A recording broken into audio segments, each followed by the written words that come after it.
You're entering the MSP Zone, a podcast for the managed services community, covering news, analysis, and interviews from around the globe. Elevate your MSP game by staying in the MSP Zone. And now, your host, Charles Weaver. We are in the middle of the great MSP reset. That's what I'm calling it. I don't think it's an official term, but I'm just going to call that. And that's based off of a recent trip to Florida where we had the MSP Alliance Inspire meeting. And I came away with three major takeaways, three observations of the MSPs that were there that when you tie it into other MSPs that are also doing similar things. And we know this to be true because we're having actual conversations, right? This is not based off of a survey, actual conversations that I personally and others in the MSP Alliance have overheard and have know that MSPs are doing these things. When you put it all together, it adds up to what I can only describe as an MSP reset, unlike anything that we've seen in 30 years, 3 decades of managed services history. And I'm going to go through all of them right now. All right. First, there are a lot of MSPs right now that are going through equity changes. I am not talking about mergers and acquisitions. I'm not talking about selling to another MSP platform that's doing acquisitions, although that is happening and may be tangentially related to what I'm talking about here. This is different. What this is are non-acquisition, non-M&A, non-PE, non-venture capital based swap outs, right? So think of MSP business has maybe 2 or 3 business owners, equity owners. 1 or 2 of those are being bought out, leaving one dominant equity owner and officer in the company to take over and continue operations. This is not a sell, remember. This is just changing MSP business owner stakeholders and swapping them out. Sometimes it's a consolidation. A lot of time it's a consolidation, right? So they had multiple parties and they're kind of collapsing it down into fewer, or at least fewer majority shareholders. You can only have really one majority shareholder, but there are some scenarios where they are collapsing a group of large stakeholders in the company, and there's one dominant stakeholder now who has most of the equity, but they're taking that kind of rolled up equity and dispersing it to younger, employees in the company, giving them an opportunity to have ownership in the MSP business. And I presume, I'm almost positive that this is why they're doing it, to give them a stake in and a future in the MSP, to see it go beyond the current legacy equity owners. It's making room for new blood.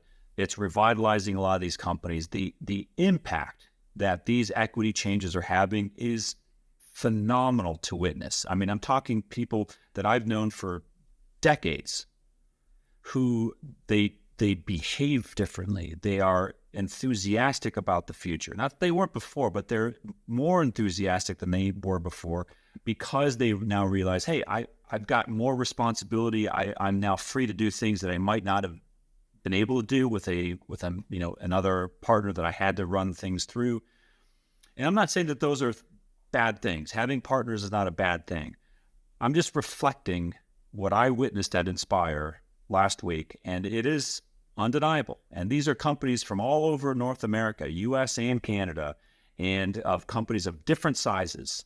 They're relatively mature companies, yes, but they're all going through this type of restructuring or have gone through it in the last, let's say, 12, 24 months. So we're going to watch that. We're going to watch that and see if it continues. I think it probably will. But again, it's not something you're going to see in the, MSP that's been around for 5 years or less. It's just not ready for that. They haven't ripened or matured yet. But for the legacy MSPs that have been out there 10, 15, 20 years or more, watch out for this. This is a really exciting thing that's happening. All right, number 2. The MSPs, the same group of MSPs, are ripping out certain tools that they feel are no longer advancing. What does that mean? It means that I'll give you one example. There's one MSP who has a 20-year relationship with a PSA vendor, a PSA tool. They're taking that vendor out and they're replacing it with a new PSA tool. It's happening in other types of tool sectors, right? Not just PSA, but that's just one example. And it's a good example because it's not necessarily easy to do these types of lateral, move from a PSA platform to another one.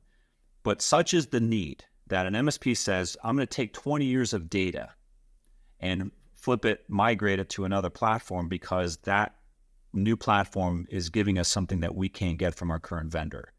And that can't be taken lightly, right? A 20-year relationship. I'm presuming there's a lot of goodwill there built up over 20 years. But that's the nature of how these MSPs feel some of these vendors are treating them. And, I think that there's a big takeaway here, which is if you're a tool vendor, if you make tools that you sell to MSPs, if you're not innovating, you're going to get replaced, or you risk getting replaced. And don't think that 20 years or any amount of time is enough to prevent this type of thing from happening to you and to your relationship with your MSP partners. And the feedback that I'm getting from these MSPs, because I'm asking them, like, why are you doing this? Why can't you stick it through? Can't you make it work? And they're just saying, no, it's not worth it. Even the expense and the headache of doing a tool migration like that, they're willing to do because they think that it's going to be far better for them and their customers than not doing anything at all. That's undeniable, folks. I don't know what to say. You're going to hear more from us about the present sentiment, the feeling of MSPs and the tool vendor community, the MSP vendors. And you're going to be hearing a lot of stuff that may be shocking to you over the next couple of weeks and months. But we're gathering a lot of information from MSPs. It's stuff that if you were paying attention was always there, simmering under the surface. But now we're seeing action being taken. You can't ignore it. It's happening right in front of our eyes. Number 3, this is the big one. This is the clincher for me last week when, again, I was listening to people talking about, hey, we swapped out, some equity. We one of our partners is retiring, so we're buying him out, and blah blah. Yeah, we swapped out these tools. They all said, we're ripping out our policies, our procedures, not the controls necessarily. They're always looking at improving controls, but they're ripping up policies, procedures, and process. And they're going back to the drawing board in some cases and redoing from the ground up their service delivery systems. And I asked the question, are you doing this because you changed a ticketing system, or you changed an RMM vendor, or you changed a backup vendor? And they all said, no, it has nothing to do with that. A couple of them said, we're doing this process overhaul because they're using the excuse. They're using the excuse of, hey, we're swapping out these tools to go and redo their policies and procedures and process. And that makes sense. But none of them said that they were doing that because of the tool change. They're doing it because they have the opportunity to take a fresh look at their service delivery and to really do some deep work and say, is this the best way we can deliver services in 2024 and beyond?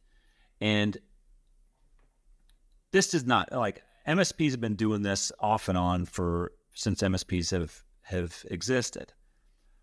But never like this, and never in this concentrated grouping of very mature MSPs, like 10, 15, 20-year-old MSPs, most of the cases at this group. And they're all sitting around saying, we're going to rebuild this engine, and it's going to be better. Yeah, we're going to have some new tools, but we're going to be having a new way, a new process for doing things as an MSP organization that we've never thought about before.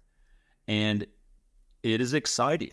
It is exciting to see them have this rejuvenation, this almost renewal of enthusiasm for being an MSP and servicing their customers and doing it in a way with new relationships, new leadership, new tools in some cases, and with a completely new process and way of going about it that I've just never seen before. Do I think this is going to continue? Yeah, I think this is probably at the early to maybe middle stage. So I think we still have a lot of this behavior left to see. Like I said before, you're not going to see this in the lesser mature or the younger MSPs. But the older the MSP organization is, the more likely, keep a watch out for it. And if you're an MSP, I'd love to hear from you. Comment or send an email if this is resonating with you. But yeah, they're reevaluating tools, tool vendor relationships. They're making changes to their equity lineup, planning for the future, and they're overhauling their service delivery process, policies, procedures, getting them ready for a new future. It's really exciting. I was excited just to witness it, and hopefully you guys can make use of that information as well. See you next time. Thanks for listening. If you enjoyed today's episode, please give us a like. Make sure you are subscribed to the podcast so you will get notified when future episodes are released. We will see you next time in the MSP Zone.